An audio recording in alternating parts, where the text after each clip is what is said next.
સાત્વિક રેસિપીની video સિરીઝમાં આજે બનાવીશું આલુ ચીલી પેનકેક। ખૂબ જ ઝડપથી તૈયાર થતી આ રેસિપીમાં બહુ ઓછી વસ્તુઓનો ઉપયોગ થવાનો છે, પરંતુ ટેસ્ટી હોવાના કારણે આ વાનગી ઘરના નાના મોટા દરેકને ભાવશે। આને આપણે હળવો નાસ્તો પણ કહી શકીએ અને સાંજનું કે સવારનું હળવું ભોજન પણ કહી શકીએ। અને મને એટલા માટે પર્સનલી ગમી કારણ કે આમાં બહુ જ ઓછું તેલ વપરાય છે, મતલબ કે નહિવત પ્રમાણમાં તેલ આપણે વાપરવાનું, અને બાકીના બીજા બધા મસાલાઓ આપણે આપણી રુચિ અનુસાર ઓછા વત્તા પણ કરી શકીએ છીએ। ગુજરાતી ચણાની પુડલાની સાથે મેચ થતી આ રેસીપીને આપણે ભાખરી, રોટલી કે રોટલાની જગ્યાએ પણ આપણે બનાવી શકીએ છીએ।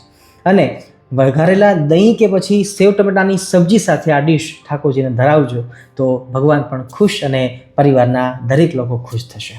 પછી કહેતા નહીં કે સ્વામીએ નહોતું કહ્યું। અને હા, ઉનાળામાં જુવારનો ઉપયોગ વધારવો જોઈએ, અને એના માટે અમે જુવારનો પુલાવ એ નામે એક રેસીપી શેર કરી છે। લિંક નીચે પણ આપી છે અને ચેનલ ઉપર તમે સર્ચ પણ કરી શકો છો। ચાલો બનાવી લઈએ આलू चिल्ली पैनकेक। पैनकेक सुन के स्वीट समझे क्या? स्वीट नहीं, स्पाइसी है ये। પ્રિયજનો, મેં પહેલાં કઈ રીતે આ રેસીપીની અંદર બહુ ઓછી વસ્તુઓનો ઉપયોગ થવાનો છે, જેમાં બટેકા આપણી મેઇન વસ્તુ છે, એ તો જોશે જ, અને એ ઉપરાંત આપણે કોર્નફ્લોર, જે મકાઈનો કોર્નફ્લોર આપણે કહેતા હોઈએ છીએ, એ હોવો જરૂરી છે। એ નહીં હોય તો ચણાનો લોટ પણ ચાલે છે, પણ ચણાનો લોટ જો આપણે વધારે નાખીશું અથવા એક જ નાખીશું તો પુડલા જેવી ફિલિંગ આવશે, પણ મકાઈનો જે સ્ટાર્ચ હોય, કોર્નફ્લોર લેશો તો બહુ વધારે સારું આનું રિઝલ્ટ આવશે। એ ઉપરાંત બાકીના બીજા બધા શાકભાજી ઓપ્શનલમાં છે, સિવાય કે આપણી આ ગ્રીન ચીલી, બટેકા અને ગ્રીન ચીલી બે મેઇન વસ્તુ છે। એ સિવાય ત્રીજી વસ્તુ આપણે આ ખમણી છે, ખમણી પણ હોવી જરૂરી છે। બાકીના બીજા તમામ મસાલાઓ ઓપ્શનલ છે, બીજું નાખીશું તો સારી વાત છે, ન નાખીએ તો પણ કોઈ વાંધો નથી। મેં હાલ અત્યારે ગુલાબી કોબી લીધી છે, ગાજર મારી જોડે એક હતું એ નાખવાના છે છીણીને, ખમણીને, એક લીંબુ ખટાશ માટે નાખીશું, અને કોથમીર છે એ પણ ઓપ્શનલમાં છે, બાકી બીજી કશી જ વસ્તુની જરૂર નથી।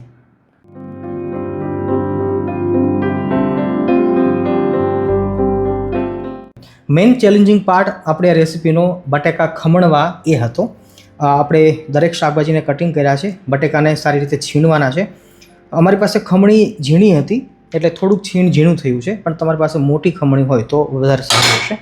બીજું કે આનો જે સ્ટાર્ચ બટેકાનો નીકળે છે, પાણી નીકળે છે, બધું કાઢી નાખવાનું છે, અને સારી રીતે નીચોવી અને સારી રીતે 2 વાર ચોખ્ખા પાણીથી વોશ કરી લેવાના છે। એ વાત ભૂલાઈ ન જાય, એનું અનુસંધાન રાખજો। બાકીના તમામ શાકભાજીઓ ઓપ્શનલ છે। મેં કહ્યું એ રીતે કે ઝીણી તીખી મરચી છે એ જ આપણે આમ મેઇન વસ્તુ છે, એટલે થોડી વધારે માત્રામાં મેં લીધી છે। બાકી ગાજર જે હતું એને છીણી નાખ્યું છે, કોબીજના ઝીણા જેટલા બની શકે એટલા ઝીણા ટુકડા આપણે કર્યા છે, કોથમીર છે એ પણ આપણે નાખીએ છીએ। કોઈ પાસે કેપ્સિકમ મરચું હોય તો એ પણ નાખી શકે છે, બાકી એની જરૂર નથી, પણ જો નાખો તો કેપ્સિકમનો ટેસ્ટ છે બહુ સારો આવે છે। હું પ્રયત્ન કરું છું, મારી પાસે છે તો હું એ પણ નાખવાનો છું। અને એ ઉપરાંત હવે આ જે બટેકાનું છીણ છે એને સારી રીતે આપણે વોશ કરી લઈએ।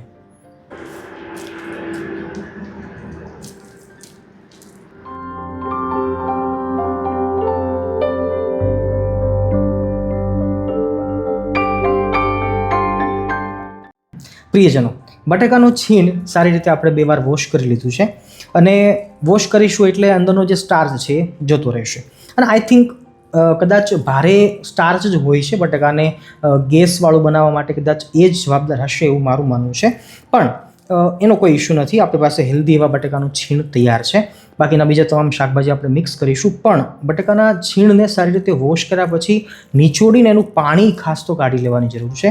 જો નીચોડીને પાણી કાઢીએ તો સારી વાત છે, નહીંતર 5-10 મિનિટનો રેસ્ટ આપીશું એના માથે વજન મૂકીને તો પણ બધું પાણી નીકળી જશે, અને પછી આપણે ઉપરથી તમામ વસ્તુઓ છે હવે મિક્સ કરીશું।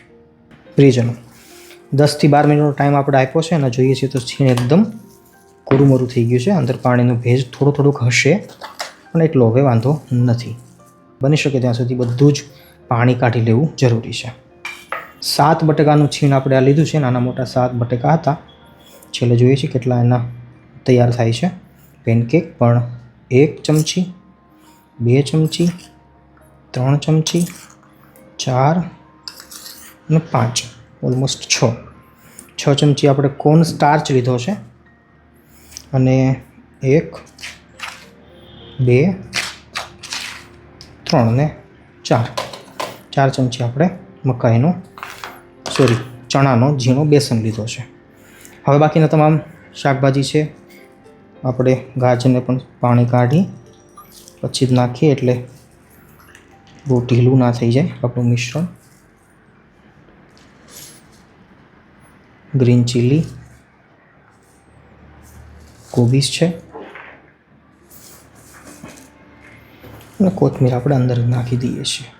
હવે સ્વાદ અનુસાર નમક નાખી દઈશું. નમકની માત્રા તમારી રીતે નાખજો. એ ઉપરાંત હોમમેડ બનાવેલો જે ગરમ મસાલો છે એ હું થોડોક નાખું છું. આ બિલકુલ ઓપ્શનલ છે, જરૂર નથી. હળદર આપણે નાખવી નથી અને તીખાશ છે એમાં આપણે ઓલરેડી ગ્રીન ચીલી આપણે નાખી છે, તો હવે બીજી કોઈ તીખાશ આપણે નાખતા નથી. પણ મારા ફેવરિટ એવા તલ થોડાક આપણે નાખીએ છીએ, એનો ટેસ્ટ બહુ સારો આવશે. એક લીંબુનો રસ એડ કરું છું, ખટાશ બહુ સારી લાગશે. મેં પહેલાં પણ કહ્યું છે એ રીતે કે પેન કેક છે એનો મતલબ એવું નથી કે આ સ્વીટ રેસીપી હશે. આપણે આમાં ખાંડ કે ગોળ ગળપણ સુદ્ધા નાખવાના નથી, જરા પણ નાખવાના નથી. પણ આ ચીલી ફ્લેવરની પેનકેક છે. હવે સારી રીતે આપણે બધી જ વસ્તુ મિક્સ કરી લઈએ. તમામ શાકભાજી જે છે એનો ભેજ છે એનાથી જ આપણે કામ ચલાવી લેવાનું છે, પાણી નાખવાનું નથી. થોડુંક લોટ કદાચ ઓછો લાગે બાઇન્ડિંગમાં તો લોટ આપણે થોડોક વધારી શકીએ છીએ, મારા ખ્યાલથી નહીં જરૂર પડે. પણ મેઇન વસ્તુ કે બાઇન્ડિંગ માટે આમાં મકાઈનો સ્ટાર્ચ જે હોય છે એનું જ બાઇન્ડિંગ હોય છે.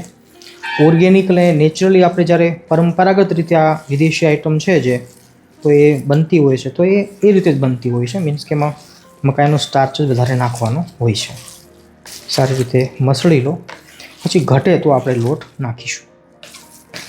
શાકભાજી મારા વધારે હતા એટલે મને એમ લાગે છે કે મારે 2-3 ચમચી હજી ચણાનો લોટ અથવા તો મકાઈનો સ્ટાર્ચ નાખવો પડશે, તો હું નાખીશ.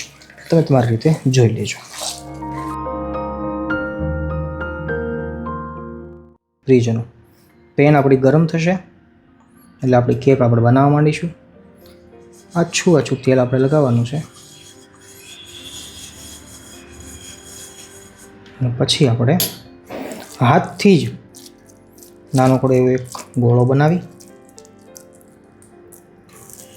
હાથથી જ એને ફેલાવી દેવાનું છે. પુડલા જેટલું ઢીલું આપણું આ મિશ્રણ નથી, એ વાતનું યાદ રાખવું જોઈએ આપણે. પુડલું નથી મીન્સ કે આ પેનકેક જ છે એટલે પાણીનો ભાગ બહુ ઓછો હશે. બસ આ બટેકા અને શાકભાજી છે એના આધારે જ આપણે પકાવવાનું છે. ગેસની ફ્લેમ ધીમી રાખી અને સારી રીતે એને ફેલાવી લો હાથથી જ. તે પાકતા બહુ વાર નહીં લાગે. એકવાર સેટ થઈ જાય પછી આપણે ગેસની ફ્લેમ વધારી શકીએ છીએ, ત્યાં સુધી ધીમી ફ્લેમ રાખજો. પ્રિયજનો, 1 મિનિટનો ટાઈમ ગયો છે અને આપણું જે પેનકેક છે એમણે તવીને છોડી દીધી છે.